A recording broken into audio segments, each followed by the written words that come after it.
महाशिवरात्रि के महान और पावन पर्व से पहले ही ज्योतिर्लिंग को लेकर भी राजनीति शुरू हो गई है और असम और महाराष्ट्र के बीच में ये राजनीति है। खास तौर पर असम सरकार और शिवसेना एनसीपी के बीच विवाद है। किसको लेकर? छठे ज्योतिर्लिंग को लेकर। ये विवाद कितना महत्वपूर्ण है, कितना लाजमी है, ये भी मैं आपको इस रिपोर्ट में बताऊंगा। और ये इसको विवाद क्यों कहा जाता है? 12 ज्योतिर्लिंग यानी 12 ज्योतिर्लिंग है, शंकराचार्य जी द्वारा स्थापित ज्योतिर्लिंग है। आपने देखा होगा, फिर कभी कोई कहता है यहाँ पर भी वो ज्योतिर्लिंग है, वहाँ पर ये भी ज्योतिर्लिंग है। इसको लेकर बहुत सारे लोगों की बहुत मान्यता है और स्थानीय तौर पर यूँ तो हर शिवालय अपने आप में ज्योतिर्लिंग है, चाहे वो छोटा हो या बड़ा हो। यही आस्था रखी गई है। लेकिन राजनीतिक रूप से या फिर 12 ज्योतिर्लिंग कौन से डिफाइन किए गए हैं शंकराचार्य जी द्वारा, इसके लिहाज से ये बहुत महत्वपूर्ण है कि इसको सही तरीके से जाना समझा जाए। वो मैं इस रिपोर्ट में आपको बताऊंगा। पहले इस पर जो राजनीति हो रही है वो आपके सामने रखता हूं। महाशिवरात्रि से पहले देश के छठे ज्योतिर्लिंग भीमा शंकर को लेकर असम सरकार और महाराष्ट्र के विपक्षी दलों के बीच विवाद छिड़ गया है। दरअसल 12 ज्योतिर्लिंगों में से छठवां ज्योतिर्लिंग भीमा शंकर पर यह विवाद खड़ा हुआ। कैसे हुआ वो बताता हूं आपको। असम सरकार के मुताबिक छठवां ज्योतिर्लिंग भीमा शंकर कामरूप जिले के डाकिनी पहाड़ी पर है। हालांकि अभी तक महाराष्ट्र में भीमा शंकर ज्योतिर्लिंग के बारे में जानकारी रही है। भगवान शिव के 12 ज्योतिर्लिंगों में से 3 महाराष्ट्र में है, लेकिन महाशिवरात्रि से पहले असम सरकार के एक विज्ञापन के बाद चर्चा तेज होगी। महाराष्ट्र के नेताओं ने असम सरकार के विज्ञापन पर ऐतराज जताया है। भीमा शंकर ज्योतिर्लिंग महाराष्ट्र के पुणे जिले में है, इसके नज़दीक ही है। इस ज्योतिर्लिंग के पास से भीमा नदी बहती है जो पश्चिमी घाट स्थित सह्याद्री के पहाड़ियों के करीब है। असम सरकार ने जो विज्ञापन दिया है उसके मुताबिक भारतवर्ष के छठे ज्योतिर्लिंग स्थल कामरूर के डाकिनी पहाड़ी पर आपका स्वागत है। विज्ञापन में शिव पुराण का जिक्र करते हुए भीमा शंकर की कथा भी बताई गई है। सबसे पहले जान लीजिए कि क्या है कहानी जिस पर यह विवाद हुआ है। तो ये असम सरकार का विज्ञापन भी यूं ही नहीं आया, वो बता रहे हैं, दावे से बता रहे हैं। मैं आपको यहाँ पर यह भी बताऊंगा कि फिर 12 ज्योतिर्लिंगों में कौन से ज्योतिर्लिंग को सही माना जाए और क्यों, उसका कारण भी मैं आपके सामने रखता हूं, क्योंकि प्रश्न कई बार उठा है। विज्ञापन में पूरी कहानी कुछ यूं है। शिवपुराण के हवाले से लिखा गया है कि रावण के भाई कुंभकर्ण का भीम नाम का बेटा था। पिता के निधन के बाद उसका जन्म हुआ था। उसे ये नहीं पता था कि उसके पिता की मृत्यु भगवान राम के हाथों हुई थी। उसे ये बात उसकी माँ से पता चली तो उसने ब्रह्मा जी का तप किया और वरदान मांगा। वरदान मिलने के बाद वो अत्याचारी हो गया, देवताओं को हरा दिया। अपनी हार के बाद देवता भगवान भोले यानी शंकर जी के पास पहुंचे। शंकर जी ने देवताओं से कहा कि बहुत जल्द ही उसका नाश हो जाएगा। उन्होंने एक लड़ाई में भीम को राख कर दिया और उसके बाद से भगवान शिव भीमा शंकर ज्योतिर्लिंग के तौर पर डाकिनी पहाड़ी पर विराजमान है। कथा है, इन कथाओं का जिक्र मिलता है, लेकिन अब सरकार जो है ये कथा भी रख रही है और छठे ज्योतिर्लिंग के तौर पर इसको प्रचारित भी कर रही। कौन? असम सरकार। असम सरकार ने 14 फरवरी को एक विज्ञापन जारी किया। असम सरकार ने राज्य के अखबारों में एक विज्ञापन जारी करते हुए क्या कहा?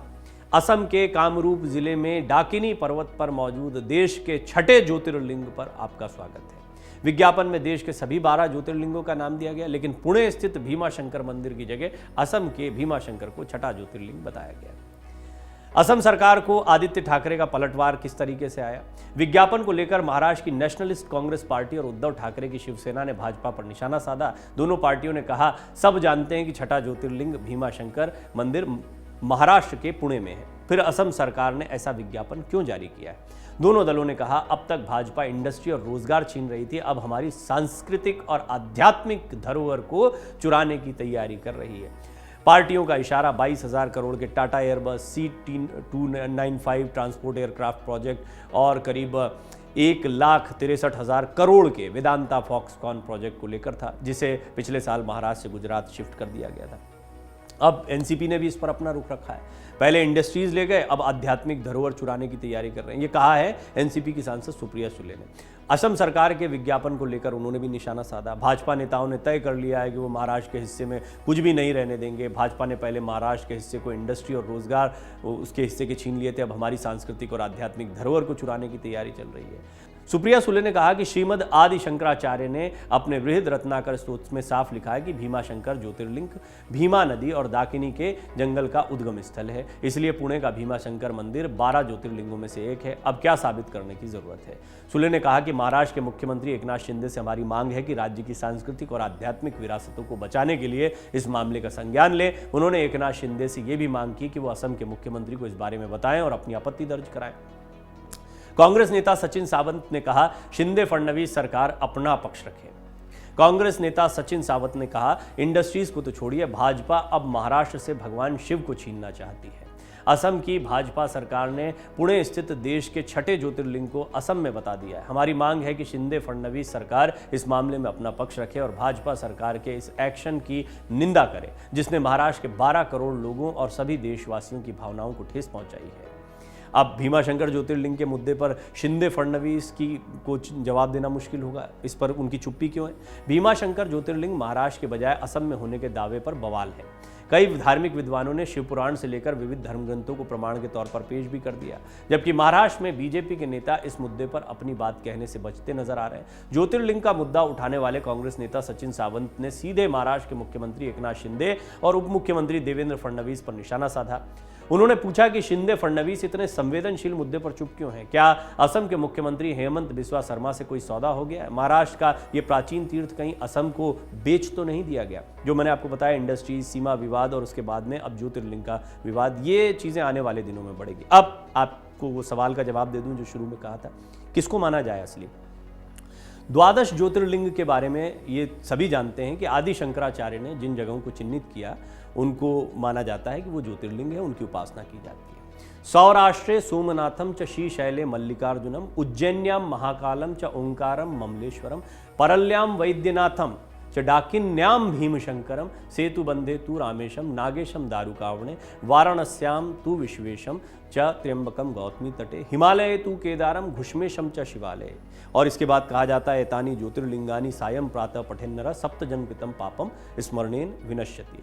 इन 12 ज्योतिर्लिंगों का स्मरण कर लेने मात्र से कई जन्मों के पाप जो हैं वो नष्ट हो जाते हैं। इनमें 6ठा डाकिनी के पास में जो भीमाशंकर है, उसके बारे में हमेशा से यही प्राचीन मान्यता रही कि महाराष्ट्र का क्षेत्र है, जिसके बारे में आदि शंकराचार्य ने इसके बारे में जिक्र किया था। वो इन जगहों पर गए भी थे और ये जागृत ज्योतिर्लिंग इसलिए भी माने जाते हैं, इनके विशेष रूप से चिन्हित करके पूरे देश में हर जगह पर वो दिखाई पड़े शिवलिंग।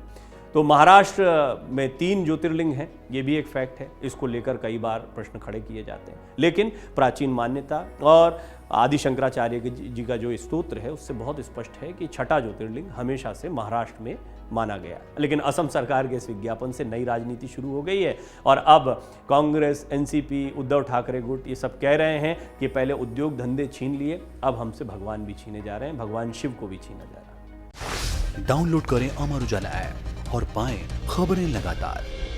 अगर आप ये वीडियो YouTube पर देख रहे हैं तो हमारे चैनल को सब्सक्राइब करें और बेल आइकन को दबाना ना भूलें। अगर आप Facebook पर ये वीडियो देख रहे हैं तो हमारे पेज को लाइक करें।